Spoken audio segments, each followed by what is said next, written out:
उपरु रहिबो क्रिप्सी भितरु रहिबो नरम बिना बिरी बिना सुजीरे घरे थिबा अरुआ चाउल आ दुईटी आलू रे पूरा परिवार पाई बरा बनैबा ता पुणी बहुत मुसमुसिया लागिबो। घरे को थरे निश्चय ट्राए करंतु।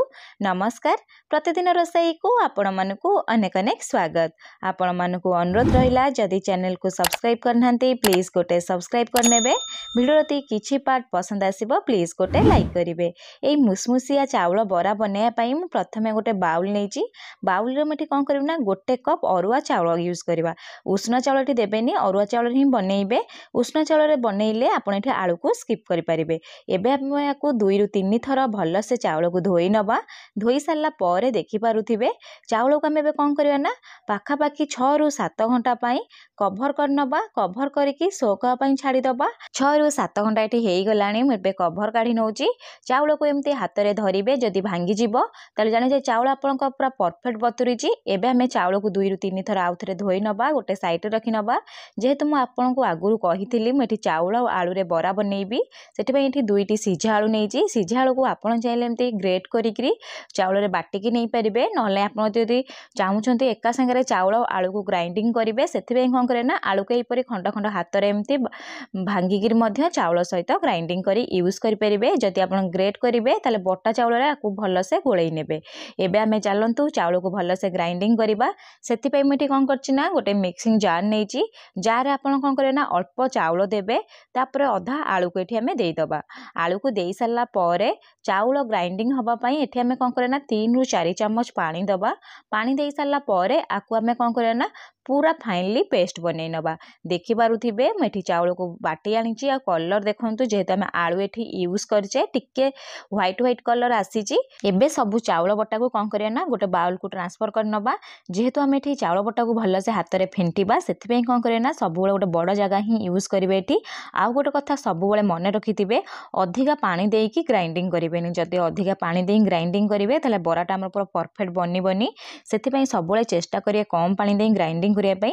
एठी 4 रु 5 मिनिट मु भल से एठी फेंटी नेइची। जेहेतु एठी हमें खाइबा सोडा यूज करिबानी, सेति पई हाथ रे टिके भल से फेंटी नेबे, जहा पर परफेक्ट पूरा बरा फुलिबो। एबे हमें कोन करे ना एई परी 10 मिनिट गोटे साइड रखि नबा। 10 मिनिट हेई गलानी। मु एबे कोन करिबना एथरे किछि जिंस यूज करिबी, जहा पर हमर बराटा बहुत टेस्टी बनिबो। गोटे चम्मच देई दोची जीरा। हम जो नॉर्मली जीरा यूज करते सेई जीरा ही यूज करिवे। स्वाद अनुसार आधा चम्मच एठी मु लूण देई देबी। ता सहित गोटे छोट पियाज को एठी कोन करथिला पूरा फाइनली चॉप करि नेइथली। पियाज को देई देबी। जदि आपण बिना पियाज रसुन रे बनाय पई चाहुथिबे ताले पियाज को स्किप करि परिबे। तापर गोटे कंचा लंका को पूरा छोट छोट पीस रे काटि नेइची। कंचा लंका दोची। जदि आपण कंचा लंका द पई चाहुनांती सुखला लंका को मध्ये छोट छोट पीस रे एठी देई परिबे। ता सहित किछि भूसम पत्र को पूरा फाइनली चॉप करि नेइथली, ताकू मध्ये देई दबा। ता सहित भल टेस्ट आसे पई मेठी धनिया पत्र यूज करूची। जदि आपण चाहिबे धनिया पत्र को मध्ये स्किप करि परिबे। एठी हमें कोन करे ना बहुत बढ़िया से फेंटी नबा। जदि आपण को बैटर पूरा पानिया बनि जाउची, एठी आपण कोन करे ना अल्प किछि चाउल गुंड मध्ये देइकरी भल से फेंटी परिबे। देखि पारुथिबे। एबे को गोटे साइड रे रखि नउची। छानिया पई एठी कोन करथिल ना गोटे कड़ाई रे तेल को मीडियम फ्लेम रे प्रथमे गरम करि नेबे। तापर फ्लेम को लो टू मीडियम रखिबे। लो टू मीडियम फ्लेम रे अल्प टिके आगो पकेइबे। जदि एमती बबल आसुथिबो ऊपर जानिबे जे तेल पूरा परफेक्ट गरम अछि। एबे एठी कोन करबा छोट छोट एमती देई दबा। जेहेतु म आपन को आगुर कहितली छोट छोट आलू बरा में बनैबा, सेति पई एमती गोल गोल हेकी छोट छोट एमती पकेई देबे, जहा फल आपनकर ऑटोमेटिक शेप नबो। आ फ्लेम को सब बेले मीडियम ही रखिबे। जदि हाई करिवे ऊपर टोटली पोड़ी जिवो, भीतर जमा भी सिझिबनी, आ एते क्रिप्सीनेस आसीबनी। आ लो करदेले तेल अधिका पीबो। देखि पारुथिबे मुठी सब पकेइकरी 1 रु 2 मिनिट पर आको एमती उल्टेई नेबी, जहा फल सब पट बहुत भल से कलर आसीबो। आ कलर देखंतु केते सुंदर आसिलानी। एतिकी ही कलर दरकार। जदि आपण बेसी आकु छाड़ीबे कोन होना बेसी ब्लैक कलर हेई जिवो, खाए पई जमा भी टेस्ट लागेबनी। एबे हमें फ्लेम को लो करि दबा। सबु बरा को एठी मु छाणी नेबी। छाणी सारला परे एमती गोटे छणा रे रखिबे, जहा फल जो एक्स्ट्रा तेल थिबो तेल सबु बाहरी जिवो। आ बरा रो कलर देखुथिबे केते सुंदर आछि। ता सहित बहुत क्रिप्सी बनिते। ठंडा ही सारला परे आकु थरे घरे निश्चय ट्राई करंतु। देखि पारुथिबे। एबे हमें सेकंड बैच छाणीबा।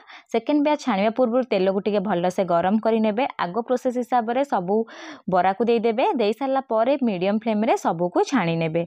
थरे एमती घरे बरा बनांतु। केमिति बनिला मो सहित कमेंट सेक्शन रे निश्चय शेयर करंतु। जदि चैनल रे नुआ अछंती प्लीज सब्सक्राइब करनेबे। वीडियो यदि पसंद आसिला प्लीज गोटे लाइक करिवे। धन्यवाद।